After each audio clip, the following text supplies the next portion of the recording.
This afternoon, environmental terrorism, illegal mining chokes Ghana's water supply as Ghana Water Limited shuts treatment plants over extreme turbidity, sparking fears of a looming public health crisis. This afternoon, former EPA boss and public health advocate takes government to task over its weak fight against galamsey. There are a detection of heavy metals in fish. And that is a risk to all of us because we all eat fish. Then, of course, you have drinking water insecurity, which is even a bigger threat.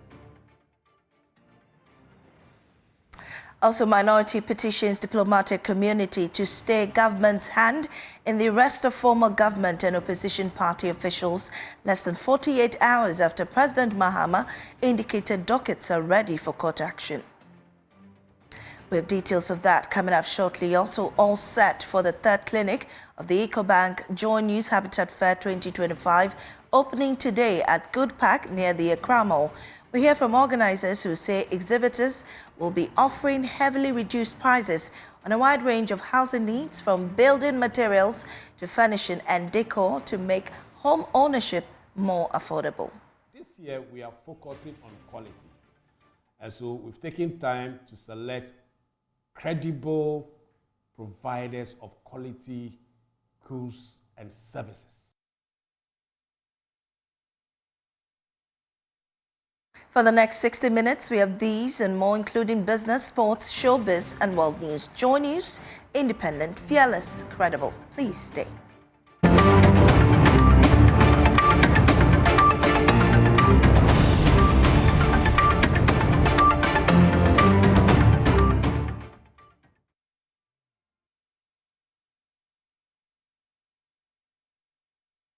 This afternoon, environmental terrorist illegal mining is threatening Ghana's water supply, pushing the nation towards a looming public health crisis. The illegal mining menace, which continues unchecked across major river basins, has forced Ghana Water Company to shut down treatment plants, including Kwanyako treatment plant in the central region, after dangerously high turbidity levels made water impossible to treat. The current situation is forcing many to resort to several unhealthy ways of sourcing water. But let's review some of the old posts made by some personalities in the current administration who called for stricter ways to fight illegal mining, but are now in this government and, interestingly, have become adamant about implementing the same force they called for. In September 2024, now Communications Minister Sam George wrote, "The man who is paid to be president has the power to end galamsey in a week if he wants," and this was said in September 2024. Also, President John Mahama in October 2024 told former President Akufo-Addo, quote, "It's your responsibility to deal with galamsey now, not mine," end quote. We've been engaging some Ghanaians on the streets in the government's fight against the environmental terrorist.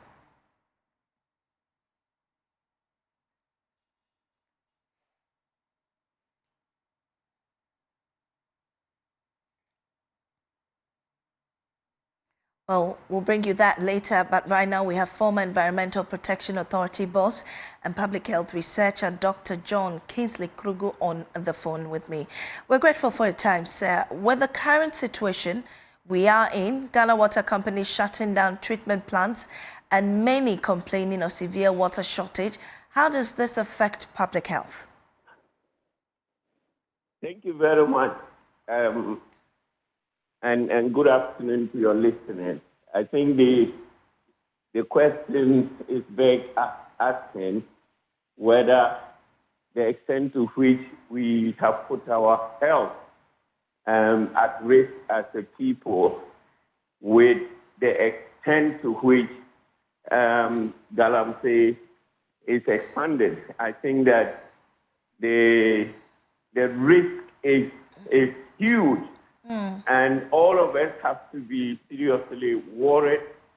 We all do know that there is evidence to that effect. There has been publications linking exposure to cyanide and mercury, and we have already seen the effects of that in the in deformed babies being born and all of that. We've also seen the consequences of water shortage, looming water shortage, because it's not just that Ghana Health Services is shutting down its water treatment places, but sooner than later, we may have to import water in order to get clean water in this country.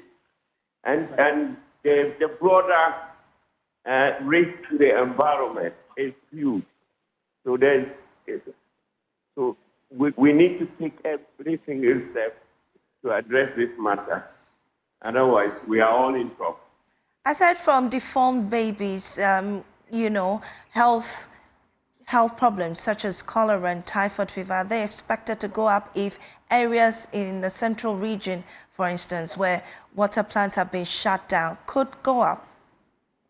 Absolutely. I mean, take it for a country that is already suffering from typhoid disease in the Oti region, and that is not caused by the pandemic. What is going on in other parts where galamsey is so deep. So we have to take stringent measures, and that is the reason why it was many of us are disappointed with the president's comments and attitude towards this matter. We all had the belief that he was going to take this matter on a very serious note. Yeah. But when you hear things like a delegation is going to Austria to study how to do small-scale mining properly, a waste of time and resources, and when you hear things like we cannot do state of emergency, and when you hear things like we are buying gold from galamseyers, then you have to be worried. You have to really be worried as a Ghanaian, because all of this points to the wrong direction as far as the issue of galamsey is concerned. Grateful for your time. Well, we've been engaging some Ghanaians on the streets in the government's fight against environmental terrorist galamsey. Saddens me very much because the people we complain to are not listening. It would have ended a very long time ago. We've had numerous governments promising to end these things, but they are still going on, meaning that they are involved. So we complaining and talking about it doesn't end up anywhere because we know that they are involved. I think maybe the government should rise so that we will fight it in a way that they can educate the people to involving in the galamsey. They should know the effects that it brings to the human being. The president should be ready, to put his feet on the ground. Make sure that at least 1 month we ban all sort of mining. Just 1 month we ban all sort of mining, so that the authorities who are in charge of issuing licenses for mining then will look into it. Galamsey is not something that we should add politics into it. Each and everyone, including you and I, need to come together so that we fight the galamsey. But whereby we add politics into the galamsey, I don't see the end and the tail and how we are able to solve this galamsey issue. But if we all come together as one nation, I think we can be able to fight the galamsey. Ghana is sick. And Ghana being sick, if it's sick, you need medication. But in person, I don't know what kind of medication that we use for Ghana. We know that the water bodies being destroyed will cause us a problem. We know, not that we don't know, we know. But we don't care. So we'll spoil it and look for solutions. What doesn't work? The reason why I said I'm not happy, water is life. We use water to do everything: cooking, bathing, drinking, and they are spoiling it. Where are we going to get money? Where are we going to get water? Can we import it? Where is that money? There's no money. So the president, what I want the president to do is, you have to stand firm. Shouldn't listen to anybody. But he also drink water. Use water to bath. They use water to cook for him. So you should, do something about it. Well, the Bono East region, once a haven free from illegal mining, is now on the front lines of the galamsey fight as operators have infiltrated parts of the Volta Lake. In a targeted intelligence operation, the Kintampo Municipal Assembly, led by Chief Executive Isaac Donko, has arrested scores of miners now facing prosecution in an effort to sanitize the critical water body. Anasabit has more. For years, the destructive scourge of illegal mining known locally as galamsey was a problem for other regions. But as we stand here on the banks of the Volta Lake here in the Kintampo North Municipality, it is clear that that era of peace is over. This area, once pristine, is now becoming a new frontier for illegal miners. It has come to the realization of my municipality that there is a team of galamseyers who are here. And true, I came here with the military and the police, and true to its word, we have come to realize that they are actually polluting the Black Volta, which is within the Kintampo North municipality here. The use of mercury and other chemicals to extract gold sediments lead to bioaccumulation in fish, poisoning the food chain and rendering the water unsafe for consumption and agriculture. Municipal Chief Executive for Kintampo North, Isaac Donko, shares the negative effects of galamsey activities on the livelihoods of the people. But we have put surveillance on the Black Volta, which is a source of drinking water for my people some of the people in the Kintampo North municipality. We are making sure that that thing should not continue, so that to get people off their livelihood. Some fish there, and during galamsey, when you are doing galamsey, you cannot fish. Some also use the water for a whole lot. It is that same water that transcends from this Kintampo North and gets to the Akosombo Dam. Unfortunately, it is this same water we are polluting. The Assembly has, however, stepped in, arresting some illegal miners to save the situation. The Assembly's swift action comes amid lamentations of the devastating impact these activities are already having. Thankfully, and God being so good, we got the hint very early, and we have to come out with the needed security intervention, and we have to storm the Black Volta to make sure that this galamsey menace is nipped in the bud. And as I speak with you, when we are talking of galamsey in the Kintampo North municipality, it is a thing of the past. The action that we went and took there, the security measures that we went and took there is no galamsey going on. Regional Minister Francis also, touring the affected areas, told JoyNews that the government's commitment to fighting galamsey is unwavering. The government is strongly fighting against galamsey. We are also in support. Whoever is involved should advise him or herself. The minority in Parliament has petitioned the Dean of the Diplomatic Corps in Ghana, His Excellency Maher Kia, over a number of arrests and searches conducted in the homes of some government officials. The petition filed by the Member of Parliament for Old Tafo, Vincent Eko Asefua, listed the search of the homes of Ken Oforiatta, former BOG boss, and the arrest of Chairman Wontumi, among others, which he described as a rumble-style action that have implications for Ghana's democracy. Here are details of the petition. The petition recounted some major security operations and arrests in the country since January 7, 2025. The petitioner, Vincent Eko Asefua, says the government has resorted to rumble-style raids and intimidation tactics, particularly targeting opposition figures, ex-government officials, journalists, and outspoken youth activists. He talks about how these arrests often take place at dawn, accompanied by humiliation, destruction of property, and in some cases, harsh bail conditions designed to unduly keep the suspects in custody.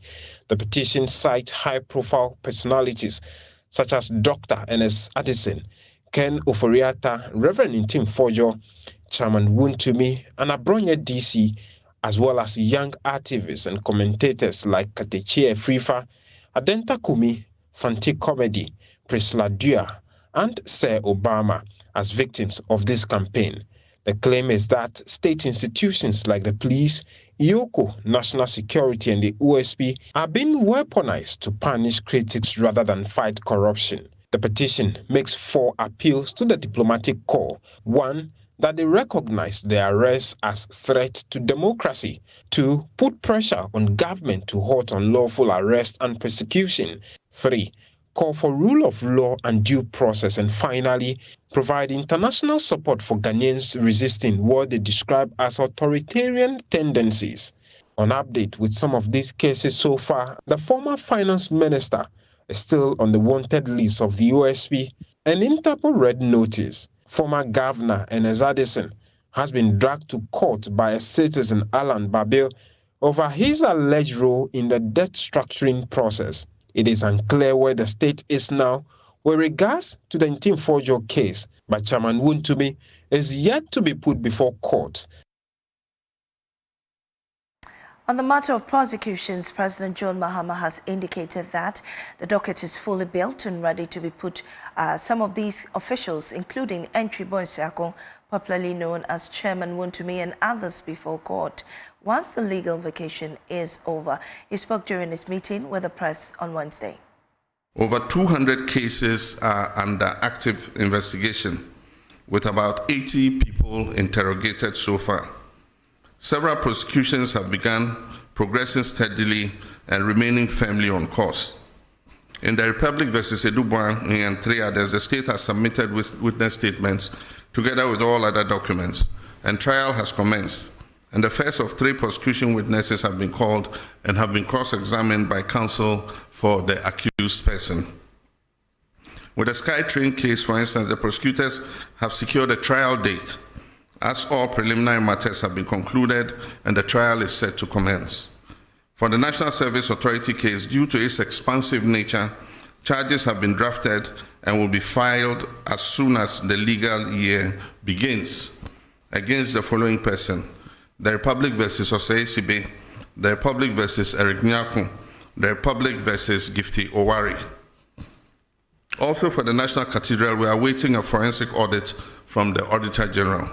Additionally, charges have been drafted and are ready for filing in the case of Republic versus Wontumi and Akuntamaini.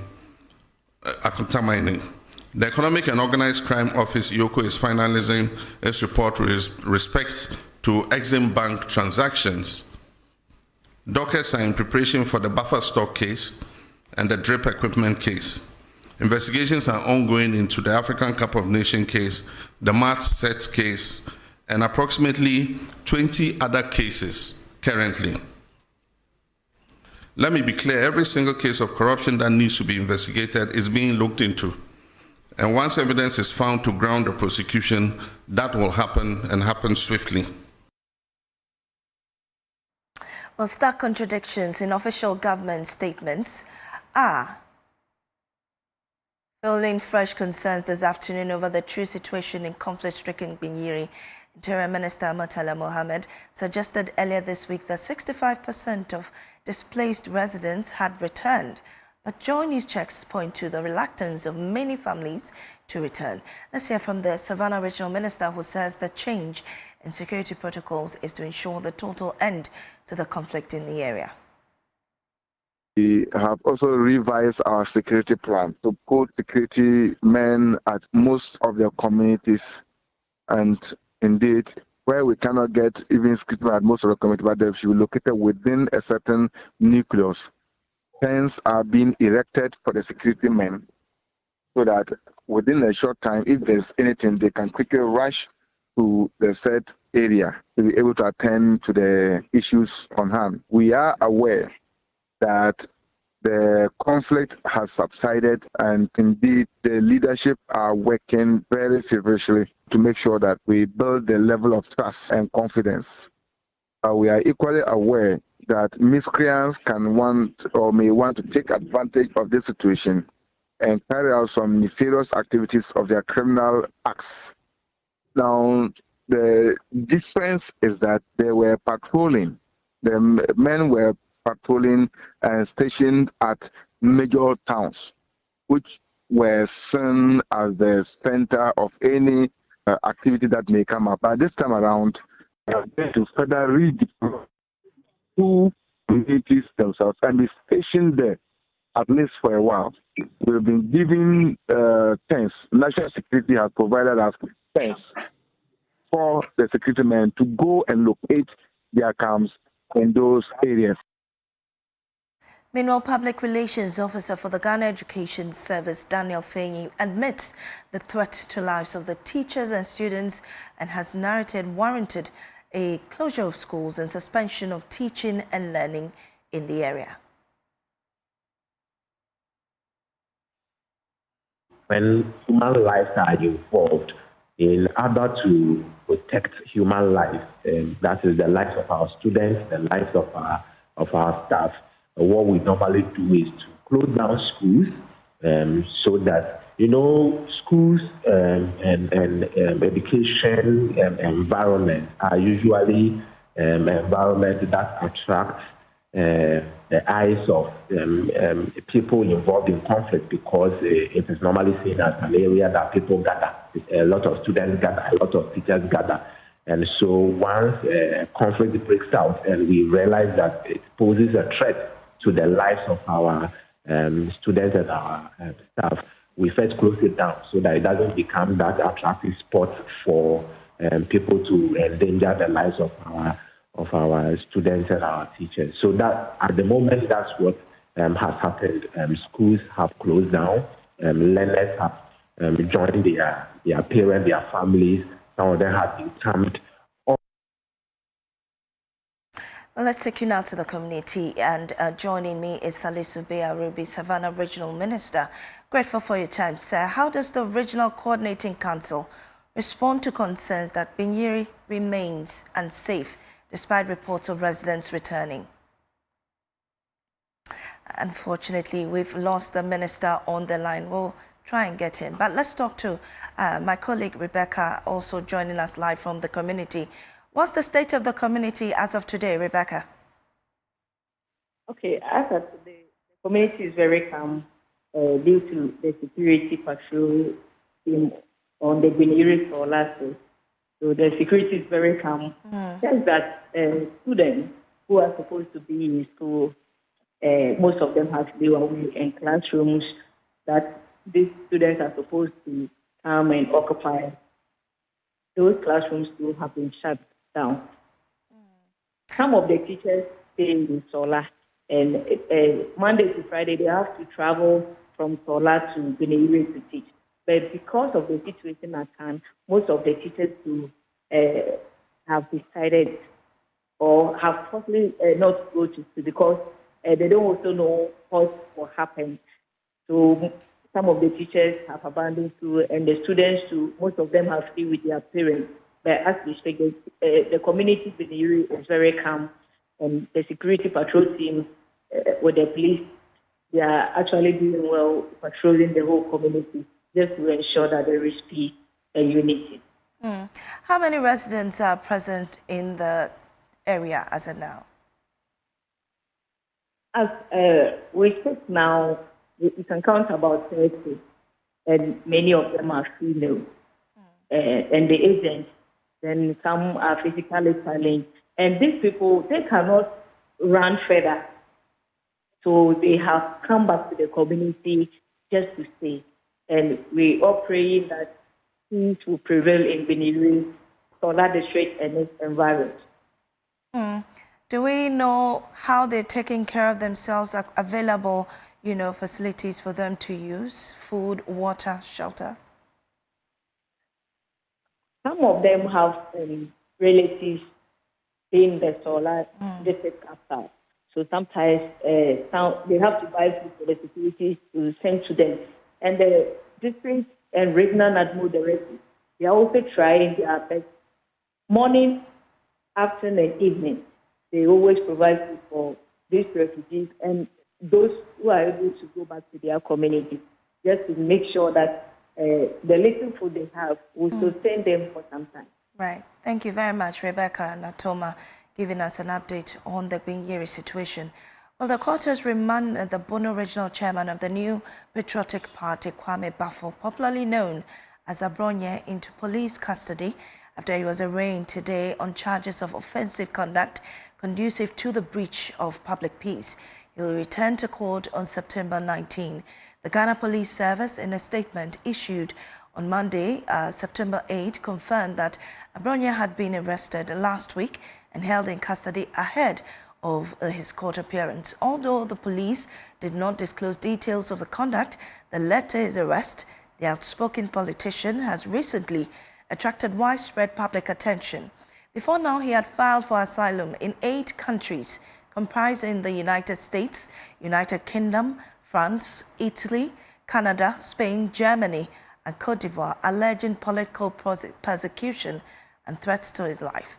As part of the investigations, police officers also searched the residence of former NPP youth organizer Moses Abo on Sunday, but did not find Abronya there at the time. The case, I beg your pardon, will return to court on September 19.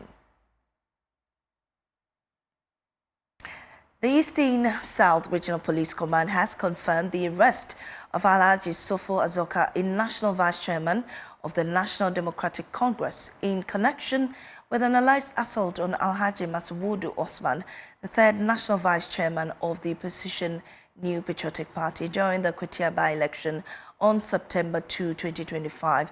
Alhaji Azoka, who was arrested in Tamale on Wednesday, September 10, as part of ongoing investigations, has since been granted bail. He is expected to appear in court on September 16. Now, the EcoBank JoyNews Habitat Fair has opened its 3rd clinic at Good Park near the Accra Mall, kicking off Ghana's biggest home and property showcase. The 3-day event, running from Friday today to 14th of September under the theme Dream It, Own It, Live It, is designed to help Ghanaians turn their home ownership dreams into reality. From 8 a.m. to 8 p.m. daily, the fair will bring together leading players in housing and construction, offering solutions in building, roofing, plumbing, furnishing, and financing, all under one roof.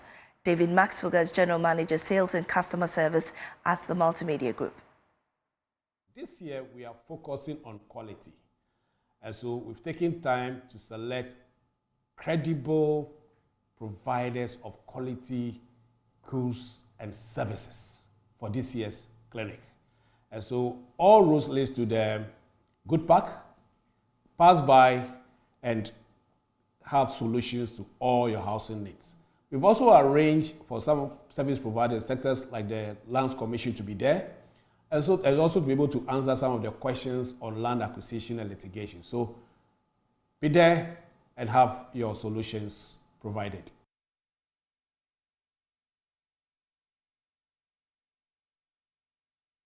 And the JoyNews Habitat Fair has opened its 3rd clinic at Good Park near the Accra Mall, kicking off Ghana's biggest home and property showcase. And this 3-day event is running from today to Sunday, 14th of September, under the theme Dream It, Own It, Live It, and it's designed to help Ghanaians turn their home ownership dreams into reality. And this starts from 8 a.m.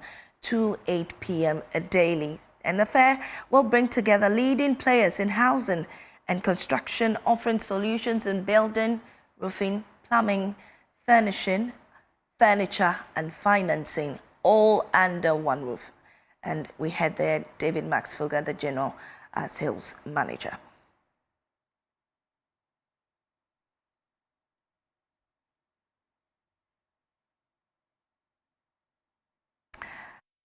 The region has become the epicenter of Ghana's growing Mpox cases, accounting for nearly half of infections nationwide.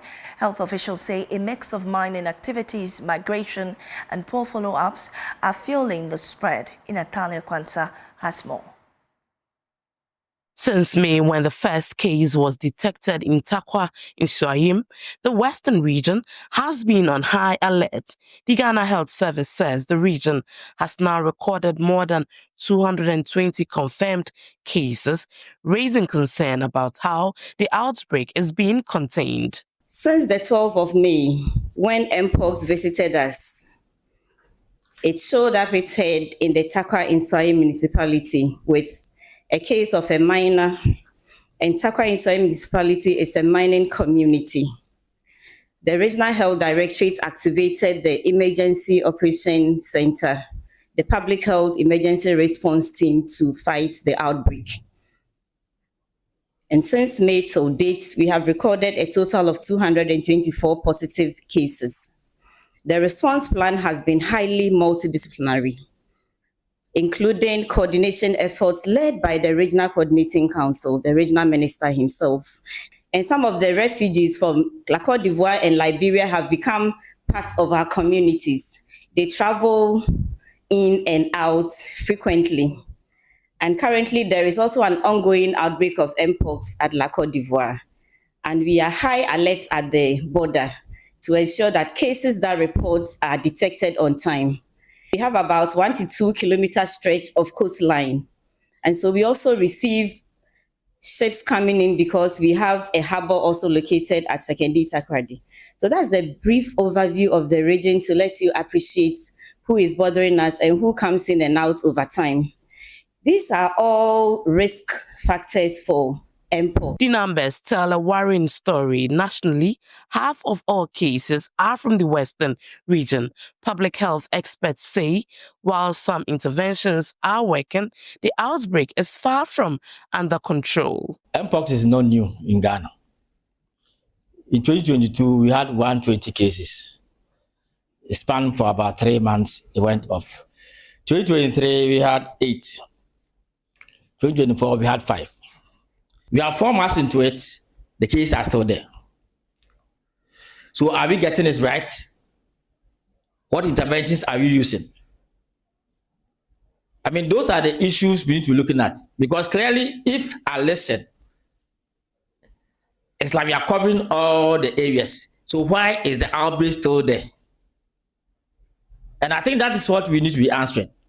Because just saying that I do this, I do that, I do this, and then the curve is not going down, meaning that you're not getting it right. Deputy Minister of Health, Dr. Grace Ayensu Dankwa, who led a fact-finding mission to the Western region, says the fight is complicated by illegal mining sites hidden deep in the forest and the transient lifestyles of high-risk groups. For us today, with everything we have heard, I think we've been able to identify what some of the issues are. One is the access to some of these non-organized galamseyers. Maybe they're in the middle of nowhere, you can't even find them.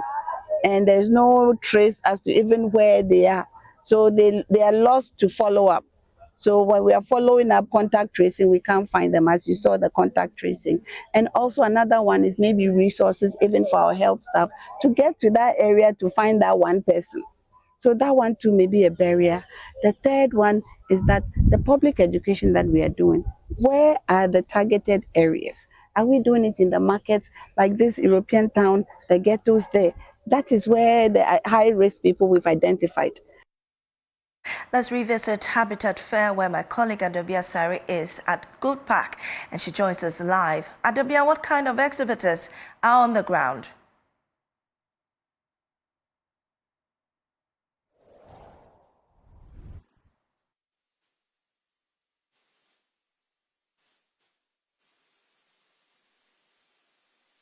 Vendors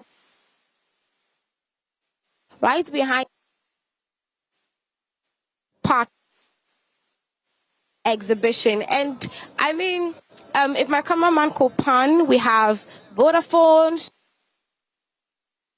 and everything concerning housing, construction, home appliances and everything. You know, this year's edition is focusing on making one's journey to a comfortable modern home even more accessible and affordable. So in this place are real estate companies and vendors who deal in anything housing and what makes a home complete. It's also important to note, like I said, our main partner, EcoBank, they've also put up their shed here and they are offering financial services as well. Now I interact briefly with a rep here from okay. Hi, sir. How are you? Please be on your feet for me. Yes, you're our main partner for this Habitat Fair. Tell us what services you are offering here and which packages you have for us. Okay, so today EcoBank is here to open accounts. Yeah, all type of accounts. You have current account, you have savings account. With our savings account, there's no charge, it's charge free. With our current account, it's mainly for loans. If you're interested in loan, that's what we open the current for you. And aside that, we have our debit card here. and also have a prepaid card here. With the debit card, it's linked to your account. With the prepaid card, it's not linked to your account. And with that one, there's no monthly charge on it. Tell us more about this prepaid card. I was interested. Okay. Not so many people know about it. Okay, so with the prepaid card, it's a card, it's not like a Visa, normal Visa card. But with that one, it's not linked to your account, as I said earlier on. You better load the money on the card. Yes, so the card comes with its own card number, which you load the money on it anytime you go to the branch, or you can even use your Ecobank mobile app to load the money on it as well. Yes, so it's not linked to your account. And there's no monthly charge as compared to the debit card, which is linked to your account. Because of the maintenance on the debit card, that's why you do that monthly charge on the debit card. That's very convenient. Thank you so much. So Ecobank right there. There's so many other vendors. There's Virtual Security Africa. They deal in security cameras. These days, you know, it's very important to have security cameras in your home. Aside home and housing related products and services, Drive EV Ghana is also here to exhibit the electronic cars they sell. You know, the future is EV, and here we have a rep from Drive EVGH. Hi, how are you? I'm good. Yourself? I'm okay. Now tell us a little about Drive EVGH. Yeah, so Drive EVGH is an electric vehicle dealership, right? So we sell the cars, we provide after-sales services and support, and also we have maintenance stations that take care of all after sales and everything. You get it? We're also building charging infrastructures across country, where if you want to charge your car, it will make it easy for you. Okay, what packages do you have for our patrons who are coming here today through to Sunday? Yes, so we are doing discounts. I mean, everyone here is doing discounts, so Drive EVGH as well. We are not accepted from it. So anyone who comes around, we have a discussion and give you a better discount on the cars. Okay, your car is very nice. How much do I need to add to 100 cedis to buy this car? You might need to add yourself. Oh my God. Okay, there's Lush Fortune. If you want to make your interior very beautiful, they have window blinds, they have beautiful curtains. I spoke to them earlier and I really liked some of the things they were exhibiting. Different colors. They also offer consultancy.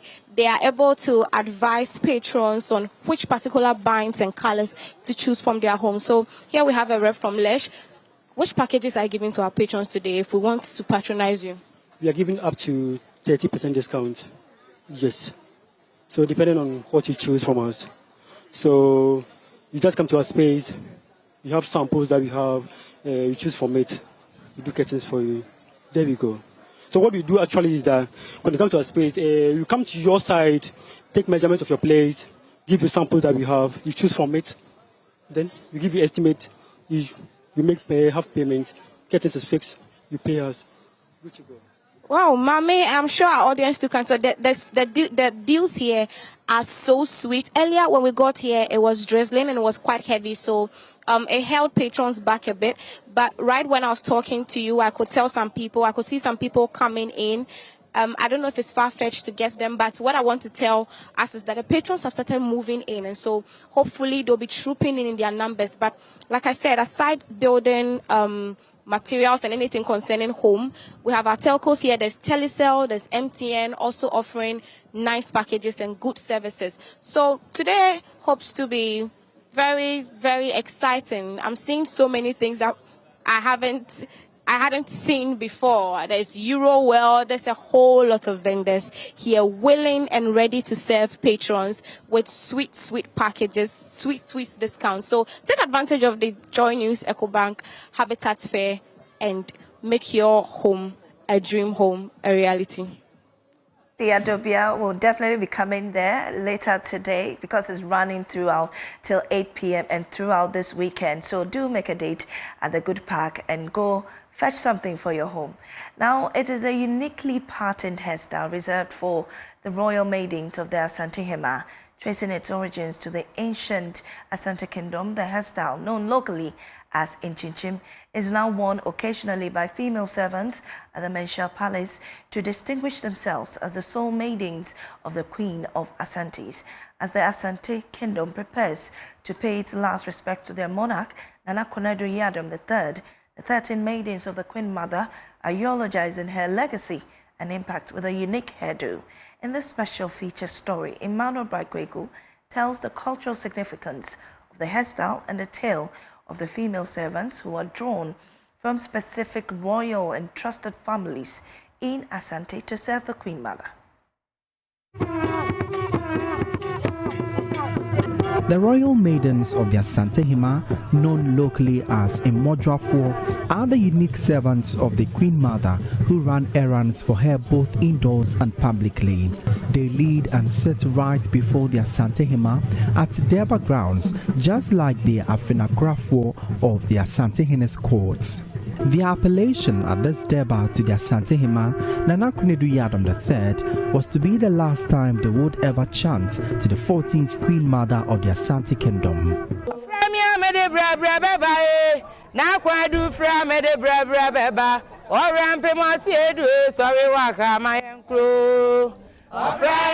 Today, grief fills their hearts. A queen they had always called a caring mother has left them to take the deep sleep.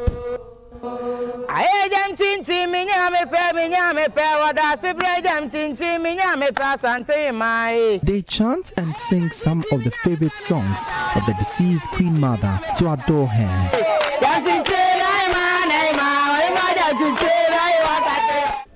While their service may be likened to the maidens of other subordinate queens in the kingdom, their unique hairstyle sets them apart.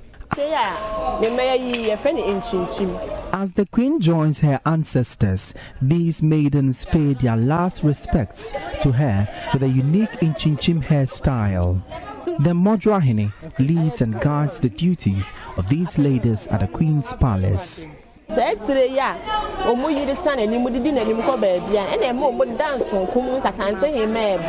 hairstyle distinguishes them from the other maidens. Once you see them, then you know the Asante Hima is making an appearance. With the scissors and comb, 6 curvy lines are cut through their hair to secure their royal identity. We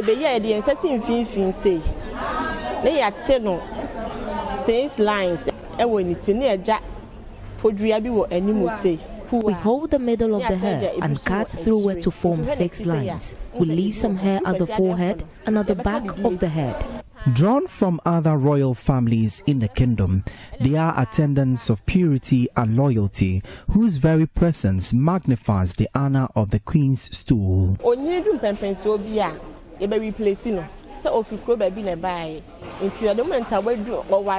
They're replaced when they grow up and get married. We start grooming them at the age of 7. They come from various families in the kingdom. As Asante man prepares for the dotiye or burial rites of the Asante Hima, what are the fondest memories she left these maidens? She saw us as her children and grandchildren. She accepted us as her own. It's through her that we are also deemed relevant. This is a challenging time for us.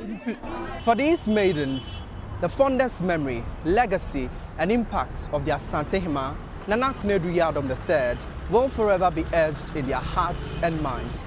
Indeed, a dear Ato Asante Mayeni, Gbenyiri Fedri Nana, Gbenyiri Fedri. From here at the Minsha Palace in Kumasi, my name is Emmanuel Bright Creek.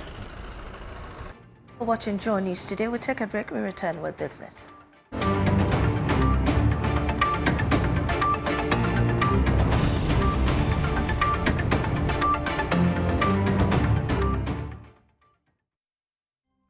Hello, good afternoon and welcome to the business segment on JoyNews Today with me, Pius Kojobaka.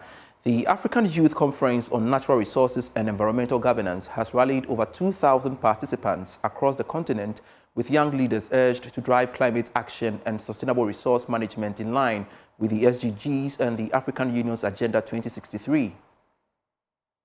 African Youth Conference on Natural Resources and Environmental Governance has emerged as a vital platform for dialogue, knowledge exchange, and collaboration to advance sustainable resource management in line with the Sustainable Development Goals and the African Union's Agenda 2063. Regional Director for Ford Foundation West Africa, Chichi Aniagolu Oche, commended the role of the youth in championing the continent's climate agenda and emphasized the importance of their active participation in shaping Africa's environmental future. We're seeing young people leveraging technology and innovation to transform the status quo.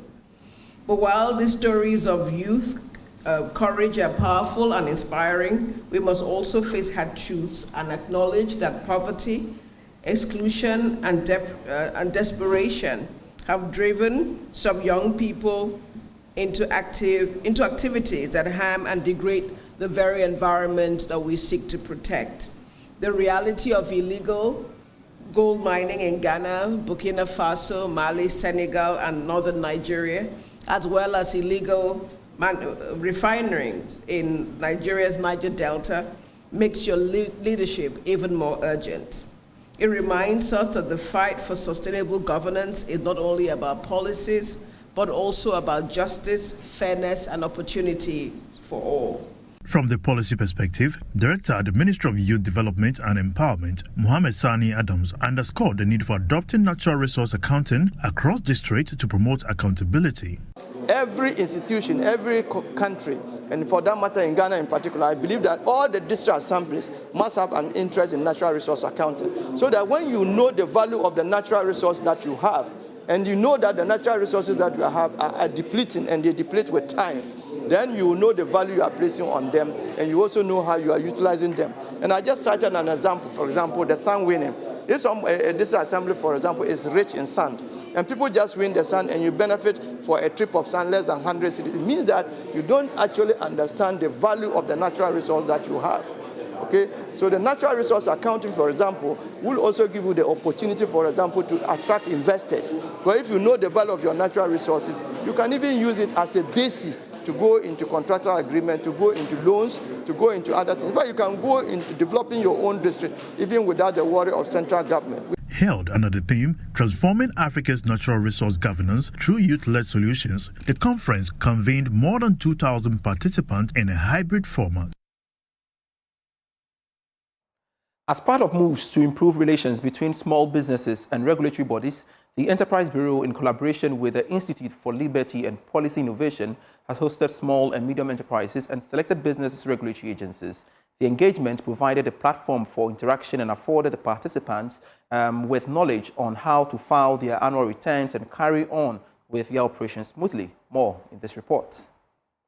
The engagement involved officials from the Ghana Revenue Authority, Office of the Registrar General's, Food and Drugs Authority, among others, aimed at opening up some regulatory policies to the small business owners and entrepreneurs. Executive Director of Enterprise Bureau, FL and Komlanga, explains the intention behind this engagement. The Enterprise Bureau, our partnership with the Institute for Liberty and Policy Innovation, underscores our commitment to support enterprises to thrive in a sustainable environment. Today's training for the MSMEs is just one of the many initiatives we use to achieve that goal. We have been able to bring together the major regulators into one room, and that has enabled the participants to gain more insight, ask questions, clarify the major regulation issues on their minds, and they are all happy. Looking ahead, we are hoping that the knowledge gained here will help them to be able to do a business in a more sustainable environment for a win-win situation. That's it for business. I am Pius Kojubaka.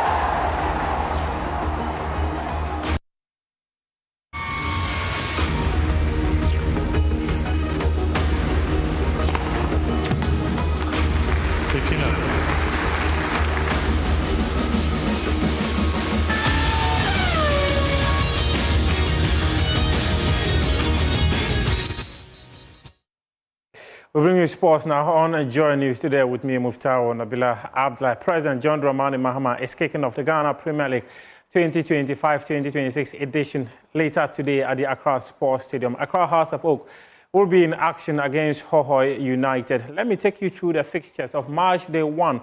The 2025-2026 Ghana Premier League starts later tonight. House of Oak at home against Hohoe United. Brekum Chelsea, they will be coming up against Kumasi Asante Kotoko. This game will be on Saturday. Defending champions, the Bono Gold Stars, will open their campaign against Gbenyiri United. Heart of Lions, they will be at home against Dreams FC. Vision FC will also play Samatex. Samatex won the Ghana Premier League about 2 seasons ago. Kayola United, they will come up against Diana Stars. Basaka Holy Stars will play Techimane 11 Wonders. The name of 11 Wonders has been changed now to Legon Cities. Legon Cities have gone to buy that club. Young Apostles will play Midiama FC, and Nations FC will play Swedro All Blacks. All Blacks making their Ghana Premier League comeback for the first time in 16 years. Head on to my joyonline.com and read some more sports stories. Mame Isi Nyamike Thompson is standing by with the rest of the news. Thank you, Muftar, for the update on sports, and I'm particularly interested that the president will be there this afternoon. Will it be telecast live, though? Well, I think Muftar didn't hear that question. And that's it for JoyNews Today. Thanks for your company. There's more news on my joyonline.com.